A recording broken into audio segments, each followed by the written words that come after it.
Everyone, welcome to Inside Rugby with Mark. My name is Mark, and in this video I'm going to talk about Scott Robertson's final selection of the New Zealand All Blacks for 2024 as the team goes up against Italy this weekend in Turin. Let's get into the video right now.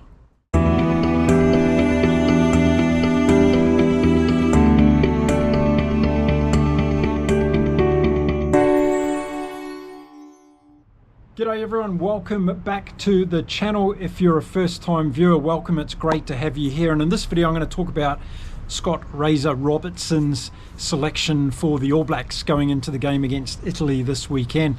Now, it was going to be interesting, wasn't it, after the game against France last week where the All Blacks lost by that 1 point, to see what team Robertson was going to put out this weekend. He was going to have a couple of opportunities to get people back from injury, and also maybe a sentimental pick or two in the All Black selection this weekend. So let's have a look at the team and give you my thoughts around it. Starting off in the front row in the forwards, and we've got Ethan de Groot back. Yes, he's back from the naughty corner, and he's finally got selected back in the All Blacks again, and I guess one day we'll find out absolutely what went on with Ethan de Groot on this tour. But he's back in starting this weekend in the front row, along with Cody Taylor and Tyrell Lomax. So the All Blacks are going to have a big front row in this game against Italy, and that's going to be something really interesting to watch. Then moving into the locks, and we're going to see Scott Barrett back again, and he's going to captain this side this weekend, and we're going to see Patrick Tuipulotu starting this game for the All Blacks. Of course, we've been seeing Tuipulotu coming off the bench in some of the previous games, but he's going to be starting this one. So that's going to be a great combination, I feel, for the All Blacks heading into this one. But then looking at the back three and the forwards for the All Blacks, and it's shuffled back again to what we're used to be seeing. We're seeing Wallace Satiti at number 6, Sam Cairns at number 7 as last game for the All Blacks, and at number 8, Ardie Savea back in the number 8 jersey. So there we go, that's going to be the starting forwards for the All Blacks. Now having a look at the backs, and we're going to see Cam Roigard start this game again, and we're going to see Beauden Barrett back in the number 10 jersey. So I'm liking this from Scott Robertson. I like when he starts Beauden Barrett at the games and he takes D-Mac in off the bench. I think that's the best combination for now for the All Blacks in the 10 jersey.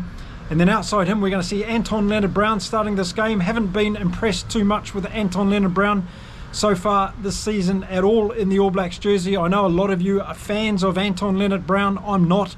I don't think he's the guy that needs to be doing the job for the All Blacks in that 12 jersey. And of course, Jordie Barrett probably injured for this game anyway. So we're going to see Anton Lienert-Brown. And then Rieko Ioane, and again, you all know my views about the centre pairing for the All Blacks so far this year, but we'll see Ioane again in this last game of the season.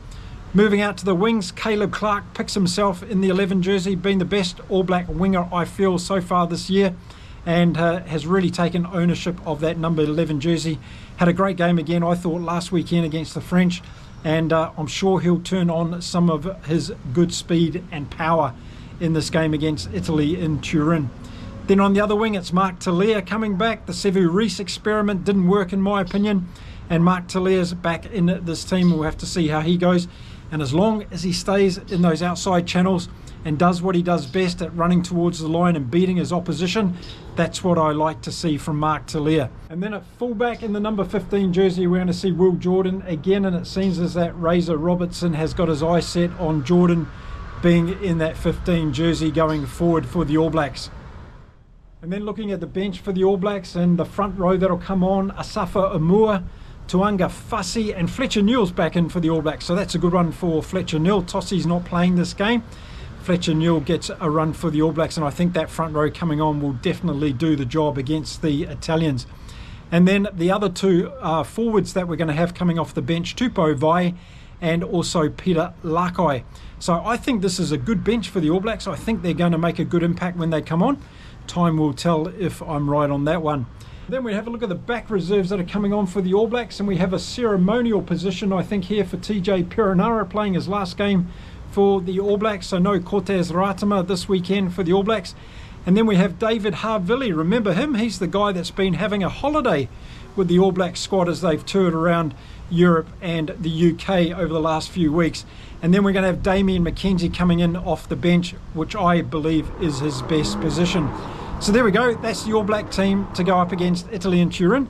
How do I think they're going to go? Well, as with any All Black team, they run out onto the field expecting to win the game, and I think there's going to be a little bit more adrenaline pumping through their veins this weekend after that loss to France last week, even though it was by a point, and they played what I thought was their best game so far this season. But they'll be up against this Italy team who will run all day, but I think the All Blacks are going to have way too much power up front and also out wide for this Italian team. I wouldn't be surprised if Gonzalo Quesada's team stick with the All Blacks for a little bit, make it a little bit difficult at times, but over the course of 80 minutes, I see this All Black team having too much class when it comes to getting possession, so both in the set pieces, lineouts and scrums, and also in the breakdowns as well. And then once the All Blacks secure that ball well and get it tidily out to Cam Roigard, I think this New Zealand backline is going to have a bit of a field day, and I hope in my case that I'm right when it comes to seeing a lot of All Black tries in this particular game.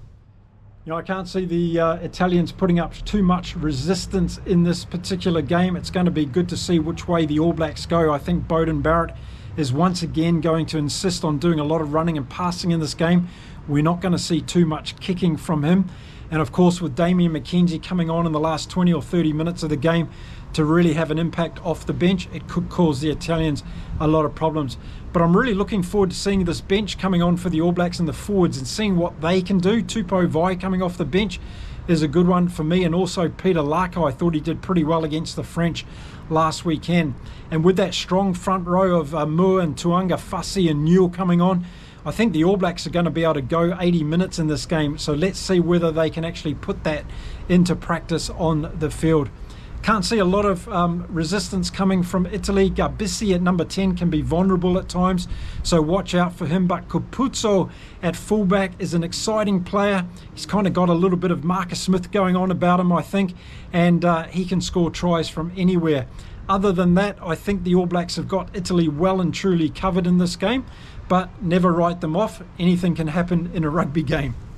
So there we go, the selection from Razor is not too far off what I thought we were going to see for this particular game. I thought we see De Groot back. I thought we see Cam Roigard starting again at halfback. He's building into that number 1 selection for the All Blacks at halfback at this point of the season. And no Cortez Ratama, but TJ Perenara is finishing up his All Black career. So I'm sure Scott Robertson had a little bit of sentimental value in his selection around TJ Perenara for this particular game. Other than that, I will give you my thoughts about the All Blacks in another video. There's a lot of things that I want to discuss about particular positions throughout this year, so I will be making a video about that later on after the All Blacks have finished their campaign. As with all the other games around the Autumn International Series this weekend, I will be doing review videos, so make sure you stick around here on the channel and check those ones out as well. Now let me know in the comments what you think about this game between the All Blacks and Italy in the weekend. Let me know about what you think about this All Black selection. Has it gone the way that you thought it would, or are there other players that you thought might have got a run this weekend? Let me know particularly about the 6, 7 and 8 for the All Blacks. Did you expect to see Satiti, Kane and Ardie Savea back in there for this particular game? I'd like to know your views on that. Okay, that's it for this particular video. I'll be back again really soon with some more content here on Inside Rugby with Mark. All that's left to say is stay well, stay safe everyone.